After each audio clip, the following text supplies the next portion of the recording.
Good morning, it's November 28th. This is To My Liberal Friends, and I hope everyone had a happy Thanksgiving. When you talk about health care, specifically the subsidies that the government gives to those using the Affordable Care Act, which is Obamacare, you have to put the discussion into two separate pots.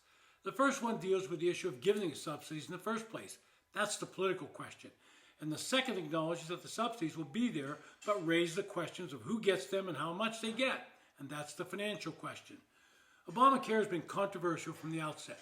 It was designed to make health care available to those who did not have an employer-provided plan. It set up exchanges in each of the states. But the reality is that it's a very flawed plan, and most experts now understand it was the first step by Democrats to try and institute a single-payer plan, that payer being the government. Over the years, the premiums for the various levels have continued to increase, and Congress has tried to just throw money at the problem in the form of subsidies through tax credits, rather than attack the primary problem of what is causing healthcare costs to soar well past any rate of inflation. These tax credits, which were included in legislation written and passed by Democrats during the Biden administration, are scheduled to expire at the end of the year, and that expiration date was put in by the Democrats.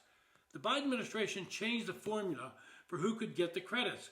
Under the original plan, anyone with an income at or below 400% of the federal poverty level was eligible for the subsidy. But with the COVID pandemic, Democrats decided to change how that worked and lifted the income limits. Instead, they placed a new rule that said your premiums could not exceed 8.5% of your income. That meant that for people earning pretty hefty incomes, which would still qualify for subsidies, and the results, according to those who studied the issue, had been a significant amount of fraud. In some states, people making between $200,000 and $400,000 were getting a tax subsidy. Like any government program, once you start handing out government largesse to people, they accept it at first and later come to believe they not only like it, but deserve it and are loath to let it go. That was the major fight during the government shutdown, as Democrats wanted to extend the current level of subsidies and Republicans wanted to look at them and put in some reforms.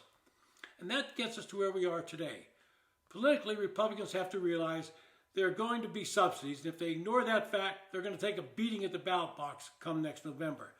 Democrats in the media will hammer them as being callous and uncaring about people needing help with their health care insurance. This has put Republicans in sort of a no-win situation.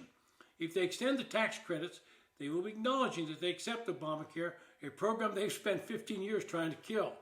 If they don't extend the credits, then out-of-pocket health care costs will soar for people as we head into midterm elections in November. In the past, I've mentioned the proposal put forward by 4 members of the House, 2 Republicans and 2 Democrats. I think it's a good starting point for the negotiations. Their proposal was simple: a 2-year extension of advanced premium tax credits known as the APTCs. Income cap, an income cap that phases out the tax credits between $200,000 and $400,000. In other words, they get less and less as you make more and more money. They need reform, guardrails to prevent improper payments of the APTCs, prevent ghost beneficiaries, requirements that ACA Marketplace confirm recipient eligibility with a master file of who is alive and who is not. Third, crack down on fraud. Establish a preponderance of evidence, standard of proof to determine when an agent or broker should be allowed to continue operating in the ACA Marketplace. There's been some rampant fraud by agents just signing people up who don't even know they're signed up, getting the commission, and poof, they're gone.